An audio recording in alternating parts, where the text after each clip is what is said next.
help to illustrate life, that we are confronted with both good and evil. Is that the way it should be? You got to ask somebody a little higher up than me. We could get into probably a pretty great debate. Would there be good without evil? Here's the best answer I've got. It doesn't seem like it. It seems like it takes the contrast to make a scenario, to make an adventure. Now remember, we didn't set it up, but here's what seems to be the setup. Opposites in conflict. That seems to be the setup for a human adventure. One contesting against the other, vying for the territory. Would there be light without darkness? We probably wouldn't call it light. What gives us the value of one is the contrast of the other. But darkness is always trying to move in and take all the territory. But if you turn on the light, its energy starts to repel darkness. Darkness begins to move away. And the brighter the light, the further away the darkness must move. If you walk into a dark room and turn on the light, the darkness is what? Gone. But here's the point to remember, not very far. The darkness seems to be, yes, it's gone, but it's waiting for its chance.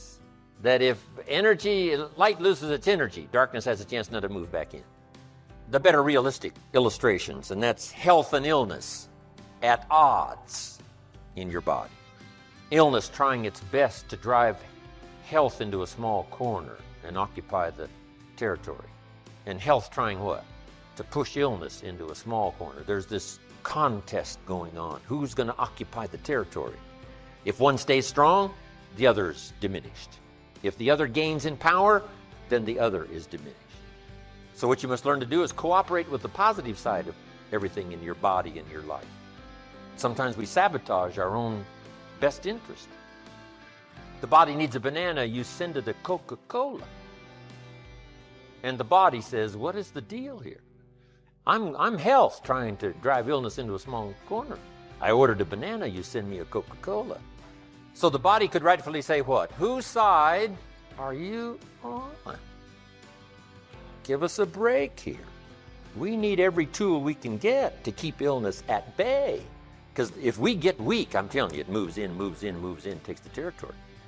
So we're in the middle of this contest, and here's what it's called, opposites in conflict. Here's one of the bigger conflicts, liberty and tyranny. Liberty is the absence of tyranny. But even though tyranny is conquered, it's not very far away. The same goes on in your bloodstream. Red corpuscles to nourish like a mother and give life. White corpuscles to fight and kill like a father. White corpuscles say, just show me some infection, I'll kill it. If I don't kill it, what?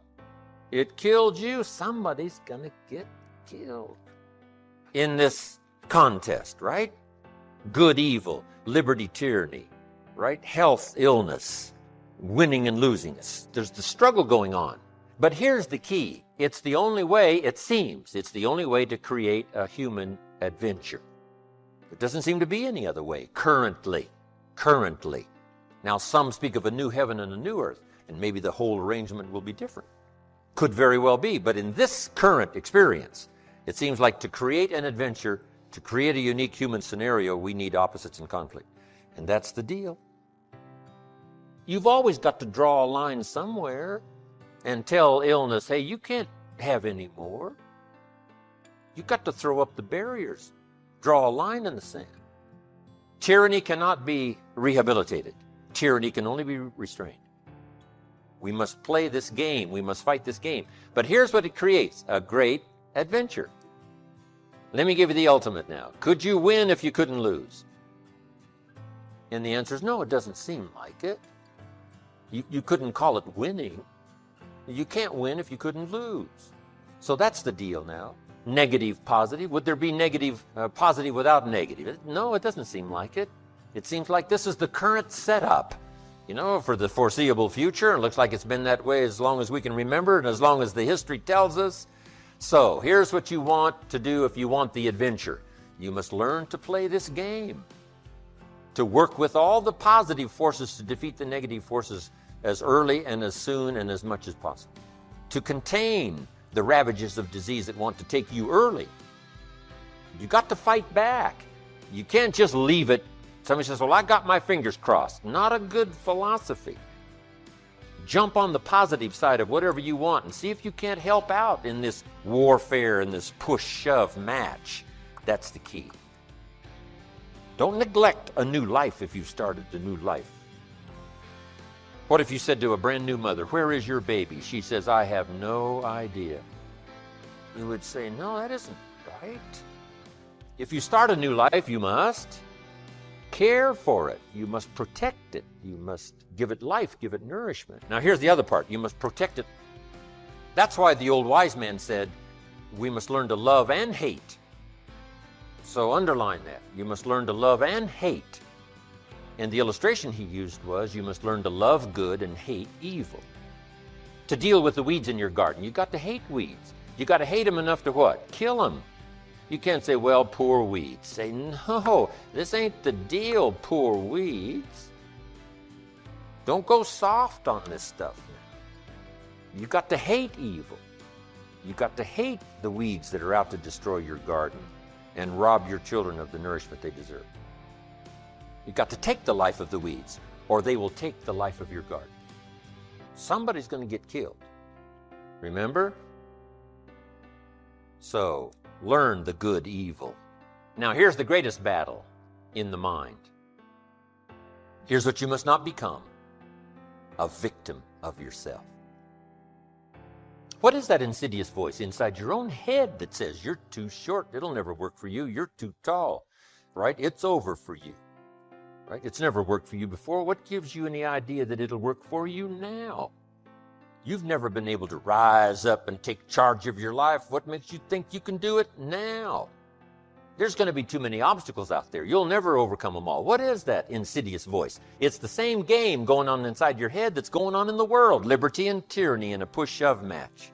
And here's what you've got to do. Cooperate with the positive side of your life and let faith drive out doubt, right? Let winning drive out losing. Let positive drive out negative. But you got to get into the contest. And why get into the contest? Because that's how you create an adventure. There is no other way. It takes both. You've got to learn to laugh, yes, but that's not what the wise men only said. You can't just learn to laugh and keep on laughing. No, that's silly. It says there's also a time to cry. You've got to learn to both laugh and cry. Then it said you must be so sophisticated as not to laugh when it's time to cry. That now gives you an understanding of what life is all about. Sadness and joy, the contest, the difference. And yet it creates the adventure. It takes both to create an adventure. But here's the adventure: to overcome the evil, to put evil in its place. Just like in your mind, you've got to stand guard at the door of your mind and see if you can't suppress, see if you can't do battle with the negative forces. Don't become a victim of yourself. Beware of the thief on the street that's after your purse, but also beware of the thief in your mind that's after your promise. And see if you can't engage in this mental contest and win the day.